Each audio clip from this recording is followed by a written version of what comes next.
Welcome, Francesco. Thanks, Andy. Thanks for having me back. Yes. We were talking about Erlang last night, and I was sort of pointing out we have a lot of new recent languages. There's a lot of languages that are represented at OSCON this year, and a lot of them seem to be trying to imitate each other. So you were saying how Erlang, even though it's a good 20 to 25 years old, certainly was built on other languages, like other things that we now call functional in the past.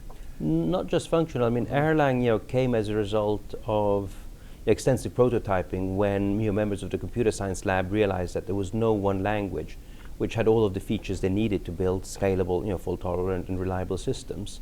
So, what they did is decided to invent their own, reusing the parts, of different programming languages which they felt were ideal. So, the concurrency model, they took from Occam, and Smalltalk. If you think of Smalltalk, the way the way Alan Kay meant it is you've got objects don't share memory, and objects communicate with each other through message passing. That's Erlang's concurrency model.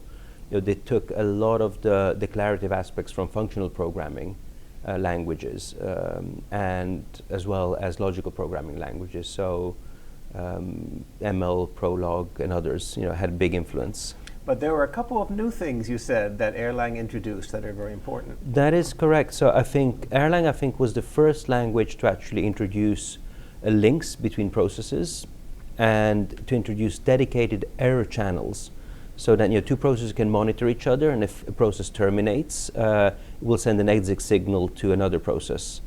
And this process has either the ability to terminate or to convert this exit signal into a message and react on it. So it would detect, could detect failure and possibly restart the process or take some other sort of predefined action. And you have written that this philosophy of let it die and restart, that's really changing the whole way that you think of programming.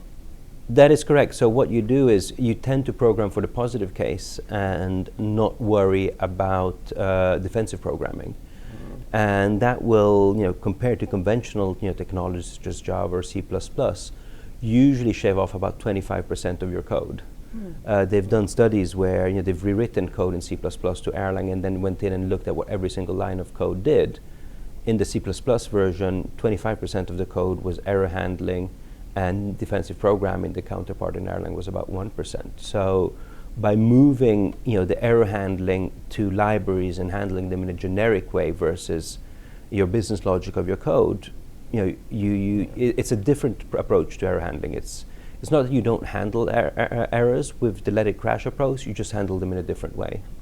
So how does all this add up to making Erlang a good language for scalability, availability, all the abilities we like, reliability? Yeah. So, the way you achieve scalability and reliability and availability, with Erlang is no different from achieving it with any other languages. Now, what Erlang gives you is it removes a lot of the accidental difficulties which you maybe have in the other languages. So there's a lot of the semantics in the language allows you to not have to worry about certain aspects which you would in other languages. So as an example, you've got built-in distribution in the language. So you can transparently, sending a message to a process on a local node, you can, using the exact same syntax, send it on a remote node. So with very little changes of doing it right from the start. A system which was written to run on a single node can easily be distributed across a cluster of nodes. I remember in some of the other technologies I've worked with, the hoops they jumped through to get remote procedure calls to work and how it was never quite right. Exactly, and with Erlang you don't, at least to a certain level of scalability, so you can hook together about 100 nodes, 50 to 100 nodes, depending on the usage pattern. You get your remote procedure calls completely transparently. It's a one-liner, which would in theory also be the same one-liner which you would use within a single node. So this is one of the examples. Another is asynchronous dedicated error channels. So monitoring a process on your local node or on a remote node is done using exact same syntax and semantics because the channels are asynchronous. The only difference will be the latency if their signal is coming from a remote node.